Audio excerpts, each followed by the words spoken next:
The Murder of Elisa Claps, from the book by Ciro Discepolo, Delitti and Delitti, Edizioni Ricerca Naventi, from the front page of the Corriere della Sera of February 23, 2026, Restivo for the killer of Elisa Claps, the shadow of a third murder in the United Kingdom.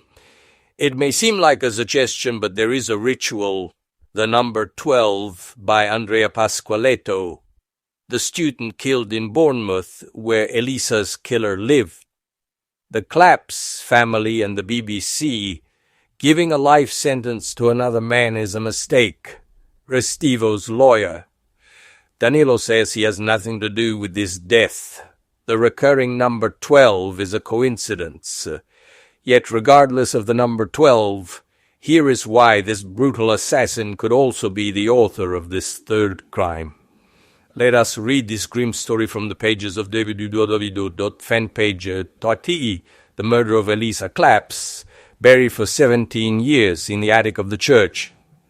15-year-old Elisa Claps was killed on September 12, 1993, in Potenza, by the then 21-year-old Danilo Restivo.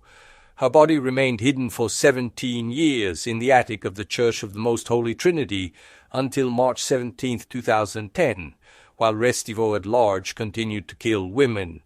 Shadows involving the Church, the SIS-DE, intelligence service, and the judiciary loom over her case, which was covered by state secrecy. Elisa was a cheerful, decent, and naive girl. She attended the first year of high school, her friends, and the Church of the Most Holy Trinity in Potenza. At 15, with brown hair and a smile behind oval glasses, she never mistrusted anyone, not even older boys she had crushes on. She did not mistrust Danilo Restivo, a clumsy, awkward young man who frightened some and who had been courting her unsuccessfully for a year. Who is Danilo Restivo in Potenza? Everyone knew him as a problematic but harmless youth. He was the son of Maurizio Restivo, the director of the National Library of Potenza, a highly respected man in the city. Maurizio's prestige made the oddities of his son tolerable, such as when Danilo would sneak behind girls on buses to cut locks of their hair with the scissors he always carried. Maurizio Restivo protected his son multiple times.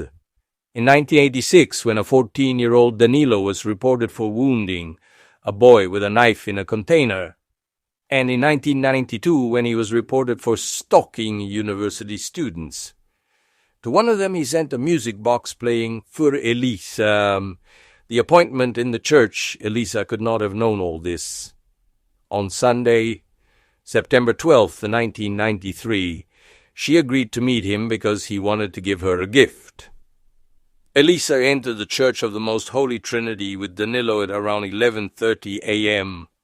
She never came out. The investigation and the shadows. A few hours later, Danilo showed up at the hospital with a cut on his hand and blood on his clothes, claiming he had fallen. Despite the Claps family immediately pointing to Restivo, the investigation led by prosecutor Felicia Genovese stalled. Years later, investigations like Toghe Lucane by Magistrate Luigi De Magistris highlighted a network of interests involving local Freemasonry and the judiciary that might have hindered the truth. Crucial evidence was never seized, and no psychiatric evaluation was ordered for Restivo at the time.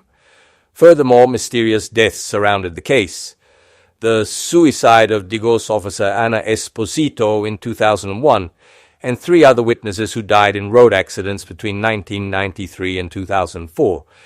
Serial killer at large Restivo was left free to move to the United Kingdom. In Bournemouth, he lived across from Heather Barnett, a seamstress and mother of 2. On November 12, 2002, Heather was found murdered in her bathroom, her breasts mutilated, and locks of hair placed in her hands. The discovery. On March 17, 2010, Elisa's mummified remains were finally found in the attic of the Church of the Most Holy Trinity by workers. She had been stabbed 13 times. This discovery allowed British judges to link the modus operandi and sentence Restivo to life imprisonment in 2011 for the murder of Heather Barnett.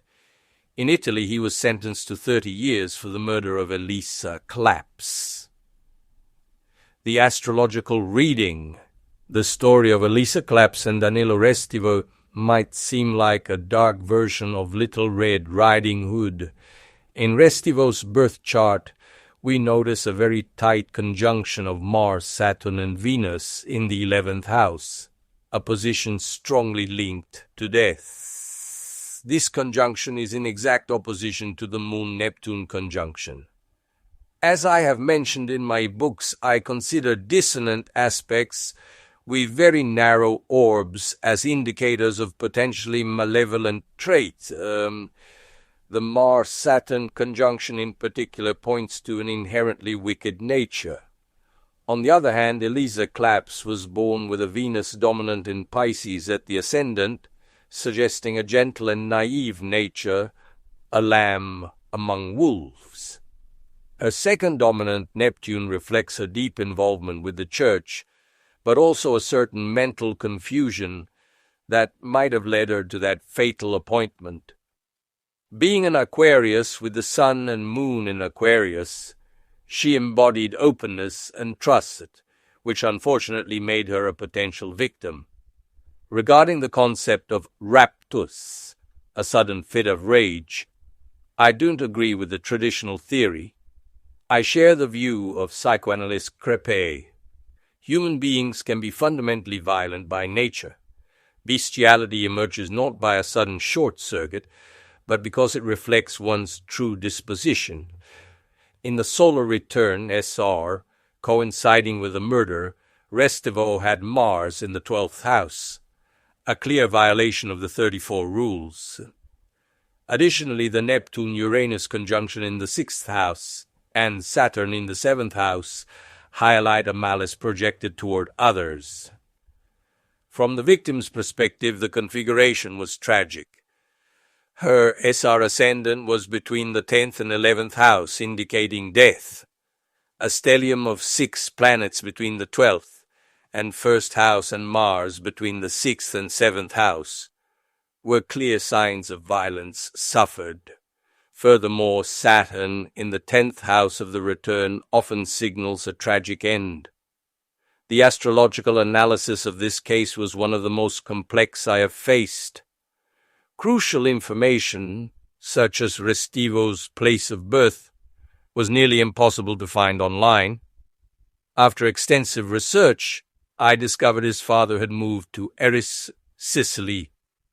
I requested the birth certificate from that municipality, and after months, I finally obtained it.